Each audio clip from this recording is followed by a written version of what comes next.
Hello student, standard 10 के maths में chapter number 11 construction हमारा कंटिन्यू था, है ना। उसमें हमने एक्सरसाइज 11.1 स्टार्ट किया था।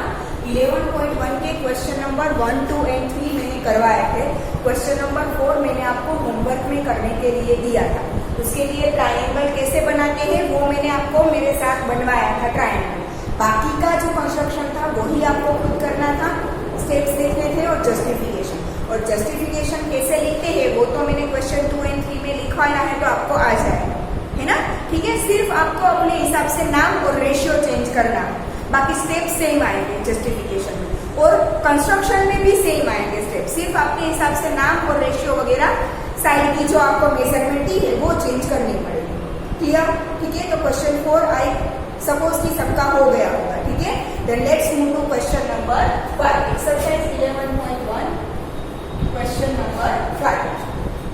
क्वेश्चन 5 क्या दिया है कि draw a triangle ABC with side BC is equal to 6 centimetre, AB is equal to 5 centimetre and angle ABC 60 degree.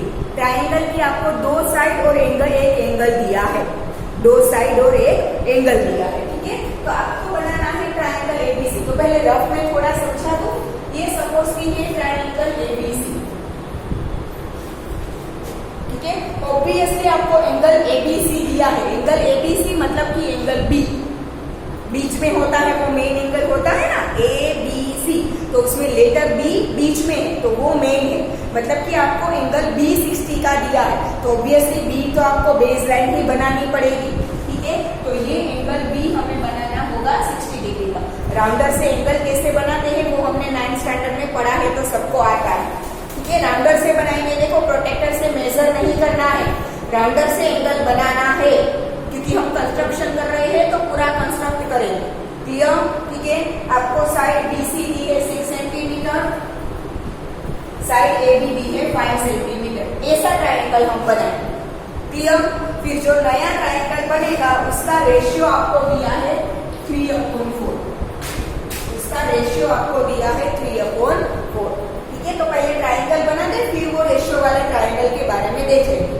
ठीक है, पहले ये वाला ट्रायंगल बना लेंगे। ऐसा बनाएंगे, BC बेस लाइन 6 सेंटीमीटर की, फिर एंगल B बनाएंगे 60 डिग्री का, वहां पे एंगल AB बनाएंगे 5 सेंटीमीटर का। क्लियर? ठीक है, चलो तो मेरे साथ साथ सब करना ताकि कोई गलती ना हो। ठीक है, पहले बेस लाइन B बनाओ 6 centimetre, BC base line BC कितनी होगी 6 सेंटीमीटर। बनाई सबने स्केल से 6 सेंटीमीटर का लाइन सेगमेंट BC बनाया। अब राउंडर से 60 डिग्री का एंगल कैसे बनाते हैं याद करो, 9th स्टैंडर्ड में सीखा था।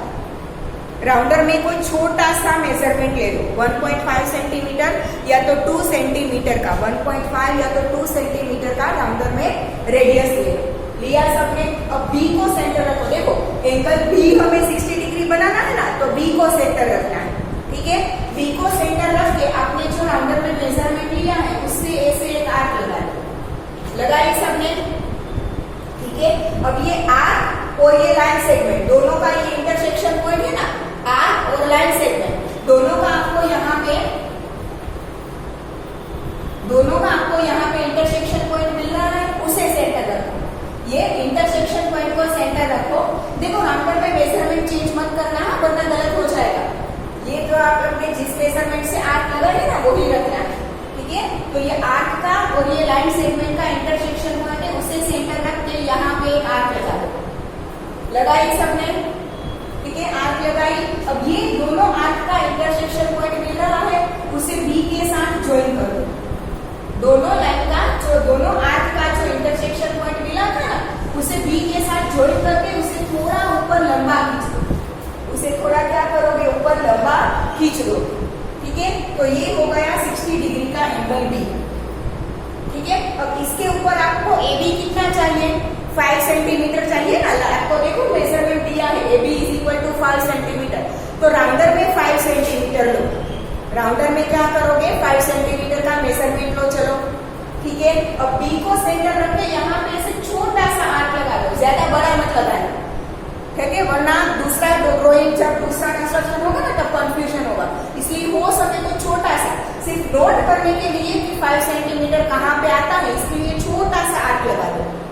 राउटर में 5 सेंटीमीटर लिया, अब बी को सेंटर रखो और यहाँ पे छोटा सा आर्क लगा दो ताकि आपको सिर्फ पता चले कि 5 सेंटीमीटर आएगा कहाँ पे। उसी के लिए हमें सिर्फ चाहिए और कुछ नहीं है काम का वो। क्लियर? तो ये जो पॉइंट मिला दैट इज ए, और ये हो गया ए बी 5 सेंटीमीटर का हो गया। अब ए और सी को ज्वाइन कर दो। ये हो गया पहले तो गिवन ट्राइंगल एबीसी। डन? ये हो गया गिवन ट्राइंगल एबीसी। क्लियर? अब हमें क्या करना है, दूसरा ट्राइंगल जो कि रेशियो 3/4 की, उसकी सारी साइड्स इस रेशियो की हमें मिले। तो पहले तो देखो कि क्या है, numerator is smaller than denominator. Numerator is smaller than denominator. तो हमारा जो नया ट्राइंगल बनेगा वो कहाँ पे होगा, इसके अंदर आएगा, because numerator is smaller than denominator. तो नया ट्राइंगल इसके अंदर आएगा। अब इन दोनों में से बड़ी वैल्यू क्या है, 4। तो हम कितने पार्ट्स करेंगे, 4। याद है ना क्वेश्चन 2 और 3, 2, 3, 4। ये 6 सेंटीमीटर हटा के थोड़ा यहाँ पे लिख देती हूँ ताकि हमें बीच में ना आए कंस्ट्रक्शन। ठीक है? इन दोनों में से जो ग्रेटर वैल्यू होती है उतने पार्ट्स हम करते हैं। तो ग्रेटर वैल्यू इज 4, तो हम 4 पार्ट्स करेंगे। 4 पार्ट्स कैसे करते हैं, यहाँ पे एक्यूट एंगल बनाते हैं BX। ठीक है? फिर क्या करते हैं, राउंडर में छोटी सी रेडियस लेके B को सेंटर लेके आर्क लगाओ, दैट इज B1। अब B1 को सेंटर लेके आर्क लगाओ, दैट इज B2। सेंटर कहाँ पे लेना है, ये लाइन और आर्क का इंटरसेक्शन, उसे सेंटर लेना है ना।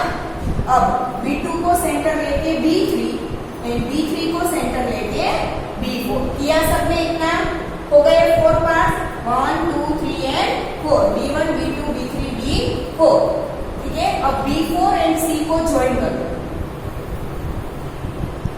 देखो पहले कौन सा ज्वाइन करना है वो समझने के लिए जो मैं बोल रही हूँ वो ध्यान से सुनो। पहला इसको आपको देखो, रेशियो तो 3/4 है, तो C को 3 के साथ ज्वाइन करना है या 4 के साथ, वो तो पहले समझ में आना चाहिए ना। ठीक है? C को 3 के साथ ज्वाइन करना है या C को 4 के साथ ज्वाइन करना है, वो पहले समझना पड़ेगा। तो मैंने अभी आपको बोला कि numerator is smaller than denominator. Numerator क्या है, डेनोमिनेटर से स्मॉलर है, मतलब कि हमारा जो नया ट्राइंगल मिलेगा वो इसके अंदर होगा, वो इसके अंदर होगा ना। तो ऑब्वियसली बाहर का बाहर ज्वाइन करना पड़ेगा। आया समझ में? नया ट्राइंगल इसके अंदर होगा तो वो 3 के साथ आएगा ना, तो ऑब्वियसली बाहर का पॉइंट बाहर के साथ ज्वाइन होगा। आ गया सबको समझ में? तो C को B4 के साथ ज्वाइन करना ये। अब B4 C के पैरेलल लाइन B3 में से बनानी है। B4 C की पैरेलल लाइन कहाँ से बनानी है, B3 में से। पैरेलल लाइन बनाना तो अब 2 क्वेश्चन किए हैं, क्वेश्चन 2 और 3, और 4 आपने खुद से होमवर्क में किया है। तो पैरेलल लाइन कैसे बनाते हैं सबको आता है ना। तो B4 में से एक आर्क लगा दो छोटी सी, वही आर्क सेम B3 में से लगाओ। जितनी आर्क आपने B4 में से रेडियस, जितनी रेडियस की आर्क आपने B4 को सेंटर लेके लगाई थी, उतनी ही रेडियस से B3 को सेंटर लेके लगाई। अब इस मेजरमेंट को मेजर करते हैं हम, मेजर करो राउंडर में इसे, और उतनी आर्क इसे सेंटर लेके यहाँ पे लगा दी। अब इन दोनों के इंटरसेक्शन पॉइंट को B3 के साथ ज्वाइन करके एक लाइन सेगमेंट बना दो। इससे पैरेलल B3 में से पैरेलल लाइन बनानी है।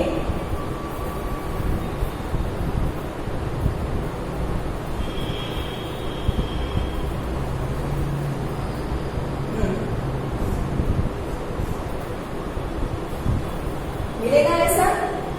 ठीक है? इसे पॉइंट दे दो C'। यहाँ पे जो पॉइंट मिला दैट इज C'। अब C' में से यहाँ पे एक लाइन सेगमेंट बनाना है जो AC से पैरेलल हो। कैसे बनाते हैं, C को सेंटर रख के एक आर्क लगाओ, वही रेडियस की आर्क C' को सेंटर लेके लगाओ। फिर इस मेजरमेंट को मेजर करो,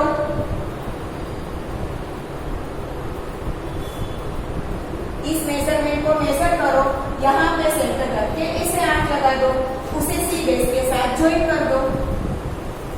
यहाँ पे जो पॉइंट मिला दैट इज A', तो A' B C dash is the required new triangle. ठीक है, मैंने जो बोला है वो अगर आपको फास्ट लगा हो तो वीडियो रिपीट कर दो, आपको समझ में आ जाएगा। वीडियो पॉज करते जाओ, एक एक पॉइंट ड्रॉ करते जाओ। क्लियर? ठीक है, तो इसके स्टेप्स ऑफ कंस्ट्रक्शन आप खुद से लिख सकते हो ना, क्योंकि आगे किया है तो सबको पता ही है कैसे लिखना है। तो स्टेप्स ऑफ कंस्ट्रक्शन और जस्टिफिकेशन आपको खुद लिखना है। अब आपको सबको लिखना आता है, क्योंकि मैंने क्वेश्चन 2, 3 में लिखवाया है, क्वेश्चन 4 में आपने खुद से लिखा है, तो इसमें भी आप लिख सकते हो। क्लियर? अगर देखो ये मैं जो होमवर्क में दे रही हूँ, अगर वो आपको नहीं आता है, कहीं पे भी कुछ भी डाउट है, अगर कुछ समझ में ना आया कैसे करना है, तो अब नेक्स्ट जब वर्कशीट लेने आओ तब मुझे बता देना कि मैम यहाँ पे डाउट है, मैं समझा दूंगी। क्लियर? ठीक है, चलो हो गया इतना सबका। Then let's move to question number 6।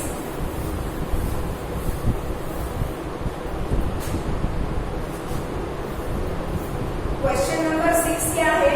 Draw a triangle ABC with side BC is equal to 7 centimetre. देखो समझ में ना आए ना कि कैसे ड्रॉ करना है, तो पहले रफ में ड्रॉ कर दो।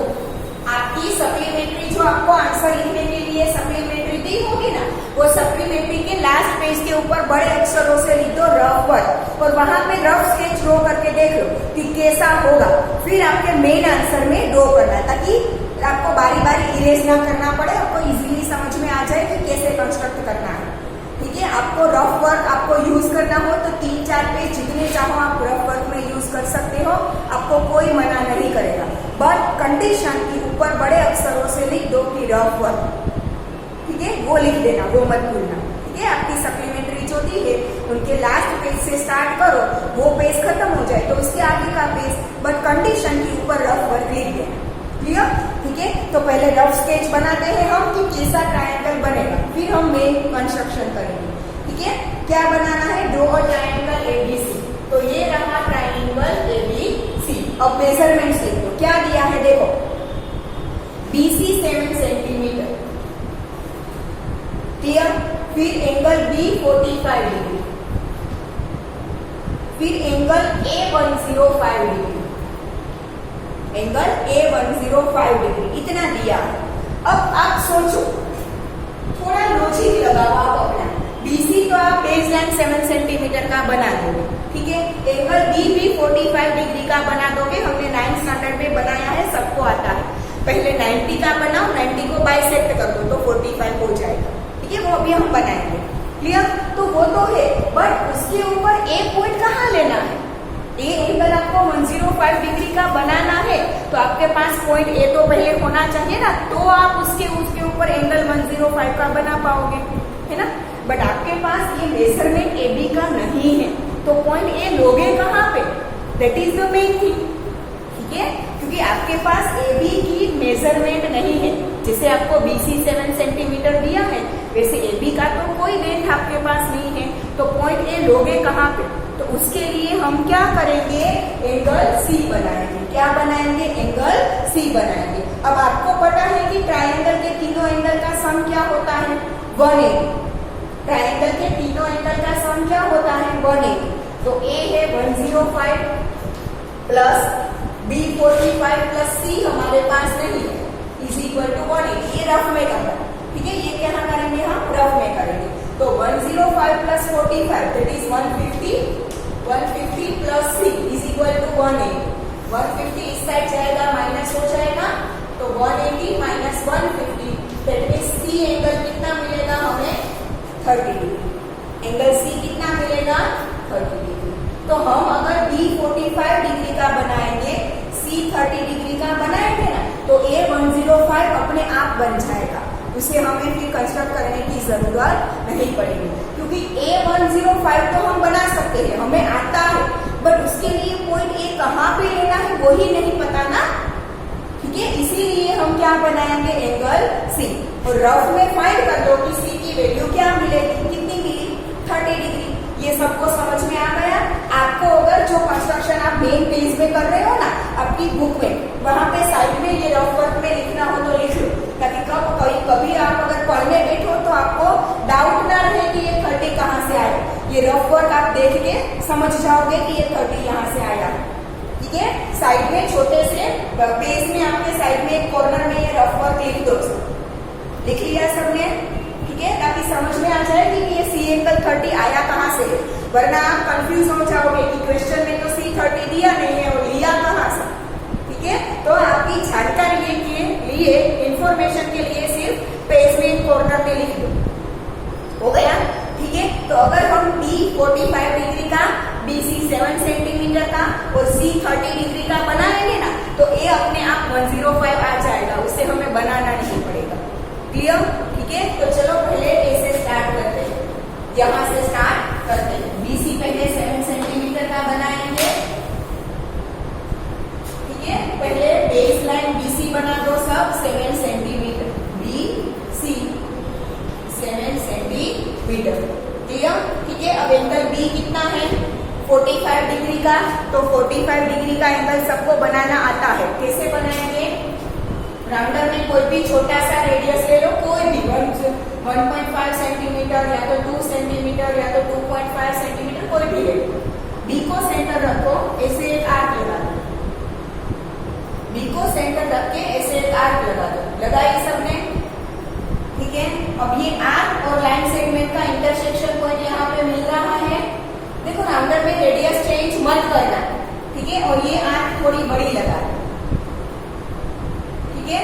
अब ये आर्क और लाइन सेगमेंट दोनों का इंटरसेक्शन पॉइंट यहाँ पे मिल रहा है, उसे सेंटर रख के एक आर्क यहाँ पे लगा दो। राउंडर में मेजरमेंट चेंज मत करना, ये वाली बड़ी आर्क और लाइन सेगमेंट का इंटरसेक्शन पॉइंट यहाँ पे है, उसे सेंटर रख के एक आर्क लगा दो, लगाई सबने। अब इस वाले को सेंटर रखो, ये दोनों आर्क का इंटरसेक्शन पॉइंट है, उसे सेंटर रखो और एक आर्क यहाँ पे लगा दो, एक आर्क यहाँ पे लगा दो, लगाई सबने। अब ये जो दोनों आर्क का इंटरसेक्शन पॉइंट है, मेरी उंगली जहाँ पे है वो देखना, ये दोनों आर्क का जो इंटरसेक्शन पॉइंट है उसे सेंटर रख के एक आर्क यहाँ पे लगा दो। तो यहाँ पे नई दो आर्क मिल गई, वो दोनों आर्क के इंटरसेक्शन पॉइंट को B के साथ डॉटेड लाइन से ज्वाइन करना।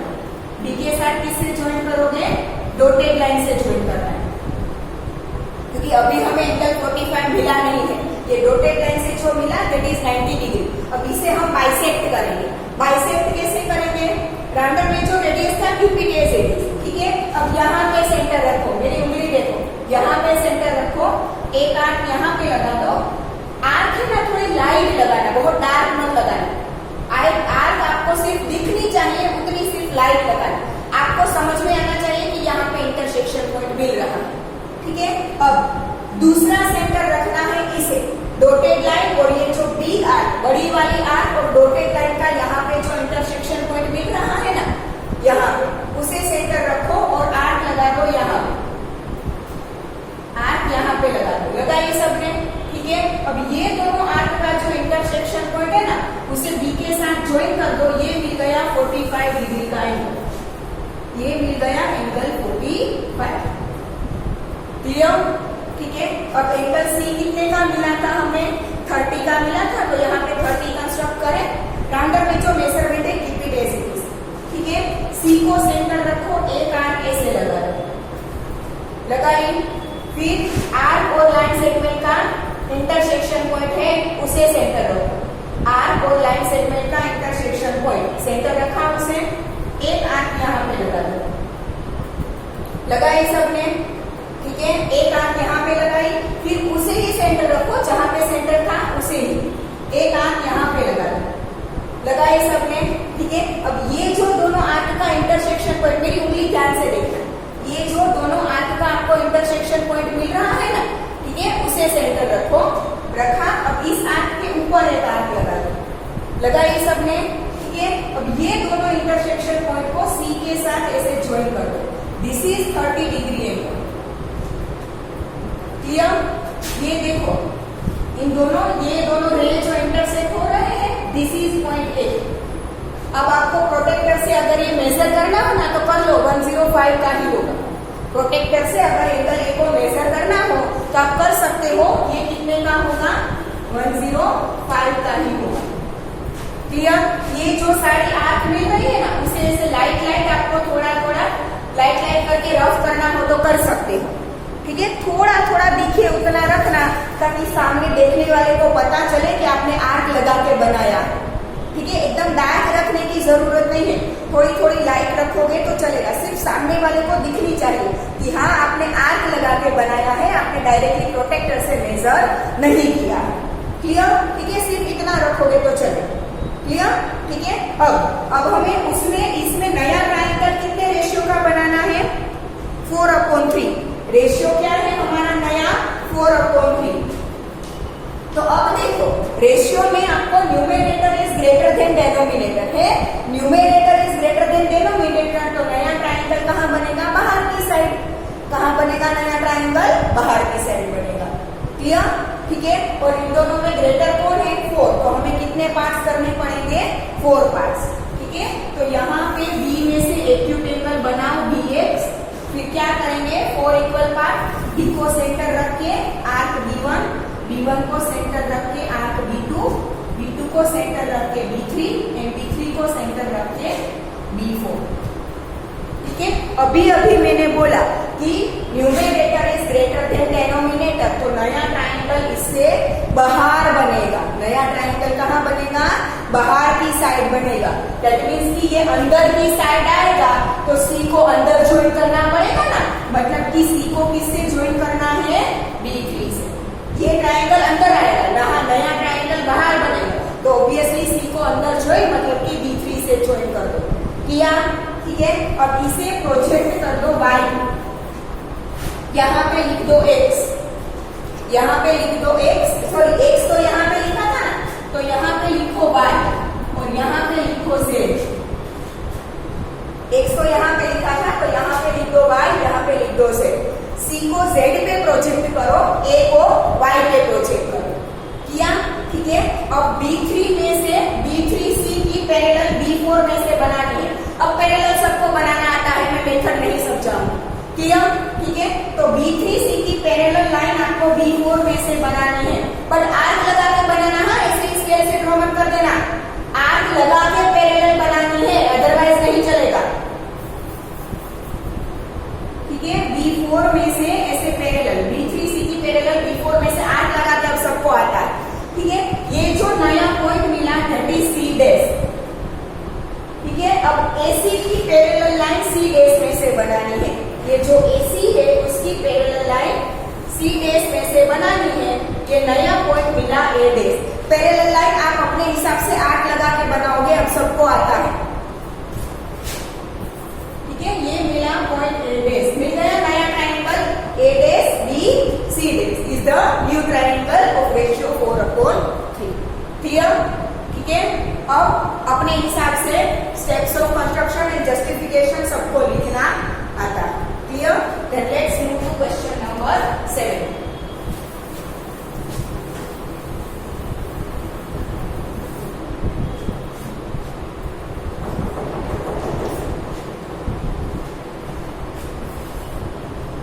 क्वेश्चन नंबर 7 क्या है?